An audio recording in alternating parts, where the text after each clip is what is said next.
Hello friends, कैसे हैं आप सभी। आई होप अच्छे होंगे और अपनी तैयारी में भी लगे हुए होंगे परफेक्टली। आइए शुरुआत करते हैं। आज हम एक ऐसी वीडियो आप सभी के सामने लेकर आए हैं जिसमें कि ऑनरेबल सुप्रीम कोर्ट के द्वारा यह कहा गया कि क्या आर्टिकल 32 के तहत हाई कोर्ट के फैसले को भी चुनौती दी जा सकती है। यानी कि जैसा कि आप सभी जानते ही हैं लॉ स्टूडेंट होने के नाते कि आर्टिकल 32 का जो हम यूज़ करते हैं वो तब करते हैं जब आर्टिकल 14 से लेकर के 30 तक के हमारे फंडामेंटल राइट का वोलेशन होता है ओनली। बट यहाँ पर इस केस में क्या कहा कि इस आर्टिकल का यूज़ आप हाई कोर्ट के फैसले को चुनौती देने के लिए कर सकते हो। क्या हो सकता है इस प्रकार का कोई मामला सुप्रीम कोर्ट के समक्ष गया हो जिसको लेकर के रूलिंग निकाली गई है, जो आप सभी के लिए बहुत ज़्यादा इंपॉर्टेंट है। देखिए, केस का नाम है विमल बाबू धुमाड़िया वर्सेस महाराष्ट्र राज्य का केस है ये, जिसमें सीधा आप देख पा रहे हैं सुप्रीम कोर्ट ने कहा है कि क्या आर्टिकल 32 के तहत हाई कोर्ट के फैसले को भी चुनौती दी जा सकती है। तो देखिए, यहाँ पर सुप्रीम कोर्ट ने सीधा सीधा कर दिया कि आर्टिकल 32 के तहत हाई कोर्ट के फैसले को आप अवैध घोषित नहीं कर सकते। इसका मतलब यह नहीं है कि हाई कोर्ट के फैसले को अवैध घोषित नहीं किया जा सकता, बट आर्टिकल 32 का यूज़ नहीं कर सकते आप उसमें रेमेडी के तौर पर।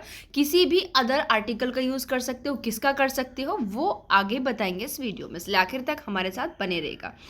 तो देखिए, इस केस में क्या था, जो याचिका करता था उन्होंने बॉम्बे हाई कोर्ट के फैसले के खिलाफ रिट पिटीशन दायर की। हाई कोर्ट ने प्रतिवादी जो था उसको 5 अपार्टमेंट परिसरों को ध्वस्त करने का निर्देश दे दिया।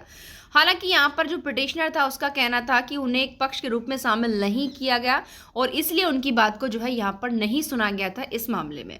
उसके बाद देखिए क्या हुआ, सुप्रीम कोर्ट ने रिट पिटीशन को खारिज कर दिया, लेकिन याचिकाकर्ताओं को कानून के तहत उपलब्ध अन्य उपाय का लाभ उठाने के लिए खुला छोड़ दिया। जी हाँ, आर्टिकल 32 के अंतर्गत जो उसने रिट पिटीशन फाइल की थी उसको तो खारिज कर दिया कि आप इस आर्टिकल का यूज इन मामलों में नहीं ले सकते हो, बशर्ते अदर कानूनी प्रोविजंस के अंतर्गत आप जो है रेमेडी ले सकते हो। ऐसा नहीं कि हम आपको रेमेडी के लिए बिल्कुल हमने आपके दरवाजे बंद कर दिए, बट इस आर्टिकल का आप यूज नहीं कर सकते हैं। ठीक है, क्योंकि आइए समझते हैं यहाँ पर कुछ इंपॉर्टेंट बातें कि यहाँ कुछ मुख्य बातें हैं जो आपको समझनी चाहिए। बिल्कुल, आर्टिकल 32 का मेन पर्पस क्या है। देखिए, जो भारतीय संविधान में जो नागरिकों के लिए फंडामेंटल राइट दिए हुए हैं उनको प्रोटेक्शन करता है, मौलिक अधिकारों का रक्षक है ये।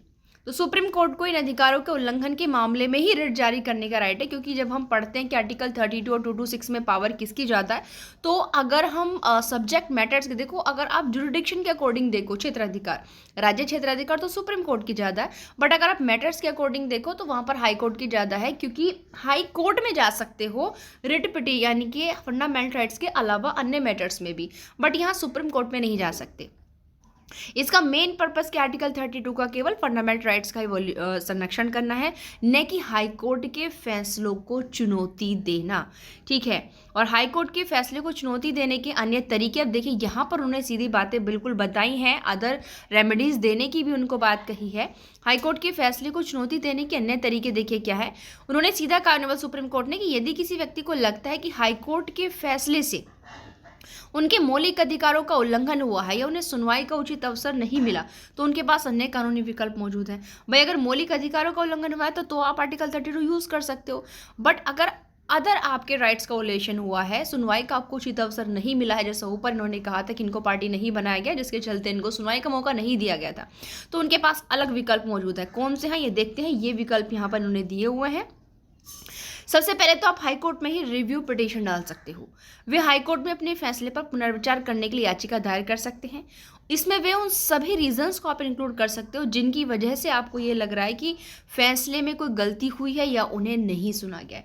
तो फर्स्ट रेमेडी यहाँ पर ऑनरेबल सुप्रीम कोर्ट ने क्या कहा है, इस प्रकार के मैटर्स में अगर आपको लग रहा है कि हाई कोर्ट ने आपके साथ जस्टिस नहीं किया है, तो आप पहली कंडीशन क्या, आप हाई कोर्ट में ही रिव्यू पिटीशन दायर कर सकते हो, और दूसरे अगर आप सुप्रीम कोर्ट आना चाहते हो तो आप आर्टिकल 136 के अंतर्गत स्पेशल लीव पिटीशन डाल सकते हो। जी हाँ, सुप्रीम कोर्ट के रास्ते आपके लिए बंद नहीं है, बट आप किसके अंतर्गत आ सकते हो, केसेस के अकॉर्डिंग आर्टिकल 136 के अंतर्गत विशेष अनुमति याचिका।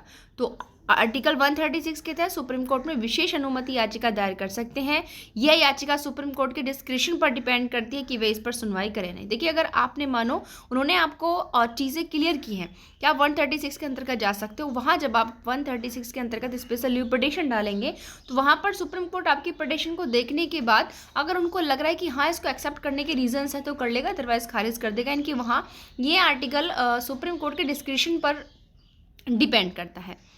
ओके, तो ये बातें हम आपको समझाना चाहते थे। आई होप चीज़ आपको क्लियर हो गई होंगी।